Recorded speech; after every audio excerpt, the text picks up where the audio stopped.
Salut à tous, admirateurs de Creepypasta, et bienvenue dans ce nouvel épisode. Le Chupacabra est une légende urbaine faisant partie intégrante de la culture populaire de l'Amérique latine. Il s'agit d'une créature très mystérieuse faisant l'objet de nombreuses histoires et de témoignages, la décrivant de plusieurs façons. À la fois comme une créature monstrueuse assoiffée de sang, un animal sauvage, ou encore une créature démoniaque. Simple mythe, légende urbaine, ou véritable créature inconnue. Et si on parlait du Chupacabra?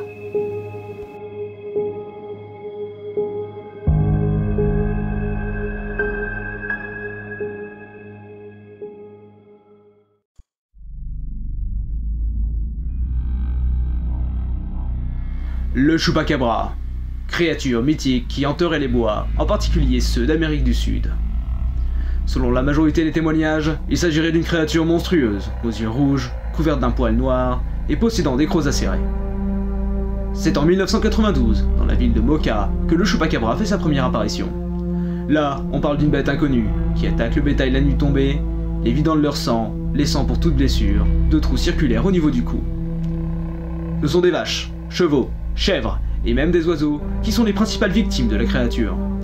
Les attaques se répétant sans en trouver la cause, l'information est vite relayée par des journaux portoricains qui nomment l'animal El Vampiro de Mocha, le vampire de Mocha. Mais très vite, c'est dans toute l'Amérique latine, ainsi qu'aux États-Unis et dans quelques pays d'Europe qu'on recense les attaques, toutes identiques.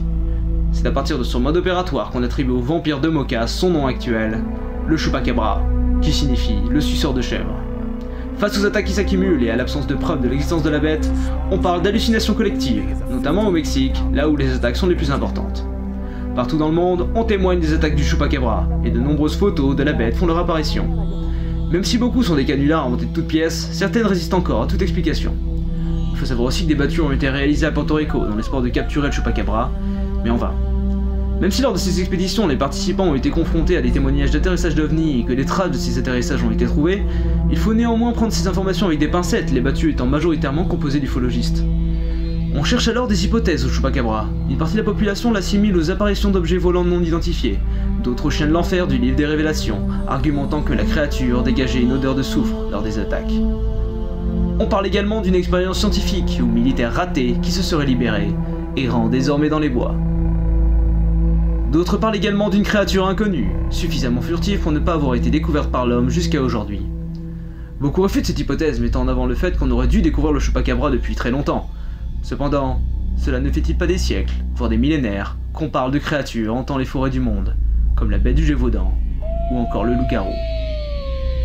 Alors, créature infernale, aberration génétique, race extraterrestre, ou créature inconnue, c'est à vous de vous forger votre propre opinion. Et la prochaine fois que vous baladerez en forêt, vous vous sentirez peut-être observé, et malgré le calme de ces bois, vous n'êtes peut-être pas seul à les hanter. Voilà, c'est la fin de cet épisode, on espère qu'il vous aura plu. N'hésitez surtout pas à débattre de ce sujet en commentaire et à raconter votre propre expérience à propos du Chupacabra. N'hésitez pas non plus à rapporter de nouvelles informations qui n'auraient pas été dans ces vidéos, ils feront peut-être l'objet d'un complément d'enquête. Merci à tous et n'oubliez pas de vous abonner à la chaîne pour de prochaines aventures horrifiques, à aimer la vidéo et à la partager. A bientôt pour un nouvel épisode de Si on en parlait.